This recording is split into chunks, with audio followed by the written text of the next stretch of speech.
Hi, today I'm going to do a little bit of a different video here.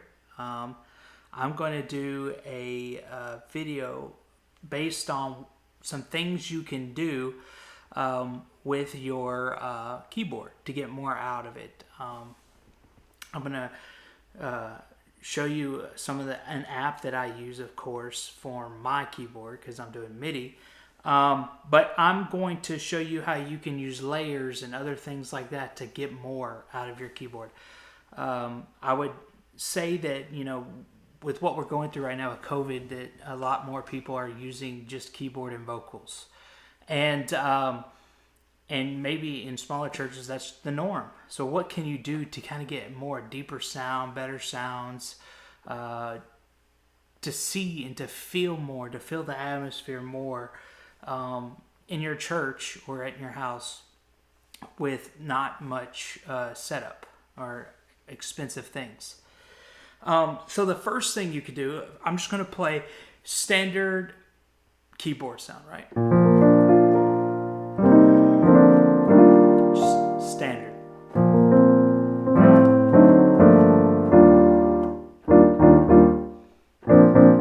No special effects. Just a keyboard. Okay?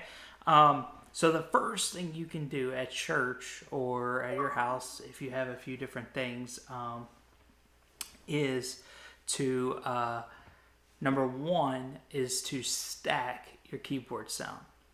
This is what I do at my church. And that simply means if in the back of your keyboard, if you have a left and a right output, you can use two different direct boxes, go to your soundboard on two different channels, and so you have the keyboard sound coming in two different channels. Now, why is that important? First of all, you can do left and right panning if you want, or what I do is I stack the sounds so it sounds like two keyboards playing the same thing, but I'll EQ one of them differently. I'll take a little bit more of the highs out, put a little bit more mid, and take a little bit of lows out to kind of give me more of a smooth keyboard sound, while the other one has the more highs and the bass. And it kind of gives me a two different keys type sound on top of each other. Plus, anything else you add to it can then be stacked. So it creates the feel of multiple keyboards, even though it's just one piano player and one keyboard. The next thing I would say to do is to add reverb. So when we play it regular, there's nothing, as soon as I stop playing the note, it's cut, right? And even I sustain it, of course. But as soon as I let off, cut. So I'm going to go in my app, which you'll see right here, and I'm going to flip on reverb. So now you see that little decay. It's not a quick cutoff. That adds a lot right by itself. It adds some more behind the scenes as well. All right. Now you can do this one of two main ways. There's more than two ways, but two of the main ways is either to apply the effects of reverb using your soundboard. If your soundboard has an effects option, you're going to use that option and route it to that channel to put reverb on it. The other is if your keyboard has that option. You'll have to look it up on your keyboard to see if it has that ability to do reverb, and it can add a lot.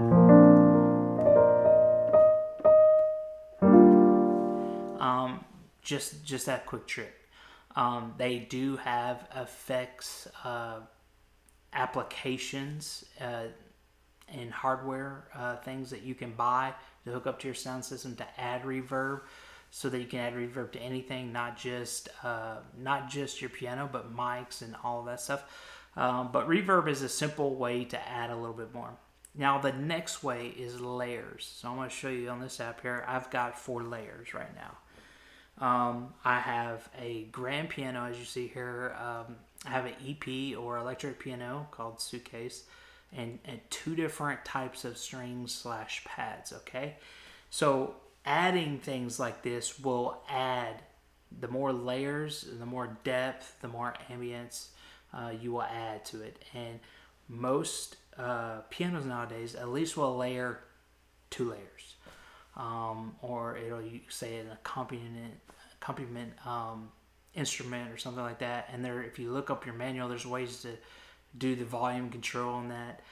Even just a typical Casio or Yamaha that you buy for like less than $200 has that option. You just kind of have to look and see how to adjust it. But if you have a more expensive keyboard, that's a workstation that, runs you between $500 to, a couple $1,000, they will often have layering abilities on it, and some of them have 6, 8, 12 layers. I'm only using 4 with this app. Now what I'm using right now, this keyboard has no soundboard on it. It's just a MIDI controller, and I'm getting the sound from the screen that you see, which is an iPad app called Pure Synth, Platinum 2. It's built by gospel musicians. You see in the upper left corner here. Great app, has a lot of sounds, synths, pads, strings, keys, organ, all of it. Love this app. This is one of my main stage apps that I use to play. And anyways, it gives you 4 layers. Now I have it built in to control it right here from my keyboard, but we're going to show you by adding layers what you can create. So that's just with reverb. So let's throw a little bit of EP in here, okay? You'll see that fader go up. You hear that ring coming out immediately, even though I haven't hit nothing. Kind of gives you more of a richer sound, more black gospel feel. Especially in the high tones, you can really hear it.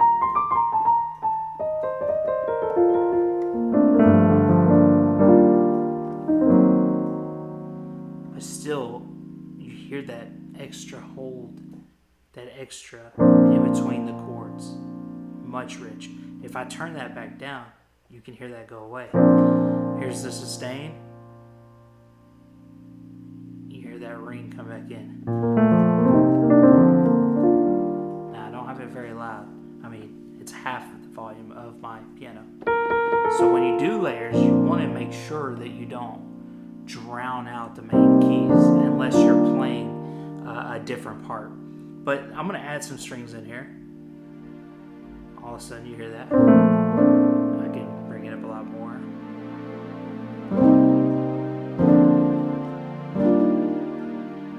Okay, I'm going to tone that down a little bit. Mainly because I don't like how I don't want it to be too much right there on the high end. Okay. Then I'm going to add more of a warmer, it's called warmer, pad sound to it. I'm going to put it really high first. It's a really good filler.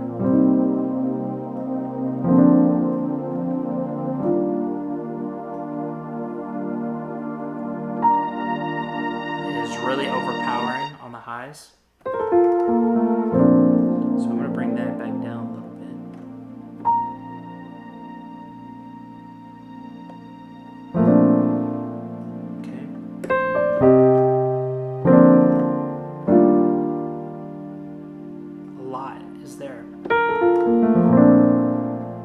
Bring the electric piano down just a tad.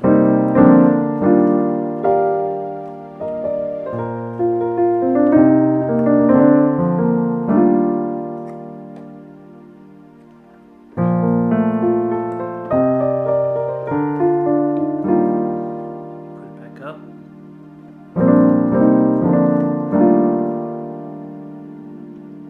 Okay, I'm going to mute those here. Bring it back just to the keys. Big difference.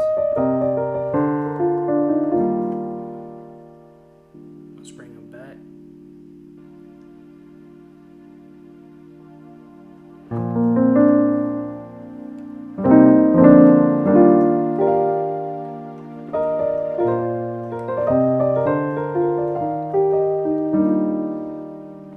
So layers, reverb, stacking the signal on your board can really add to, without adding instruments. It can add to your effect in your worship service, in your recordings, whatever you're doing. I know, especially with what we're dealing with right now with COVID, my wife and I do the worship at home right now, and it's just a singer and piano. And this really helps add a lot of elements, especially if I need other like organ or other things behind, I can add that in, and it sounds like I have more musicians playing. You can, in some apps, you can dedicate, even on your keyboard when you do layers, they even have, some of them have it where you can just say, I want the sound only from this end, or I want the sound only in this end. So you can do like a bass right here, bass guitar, or maybe a lead guitar somewhere up there. It just depends.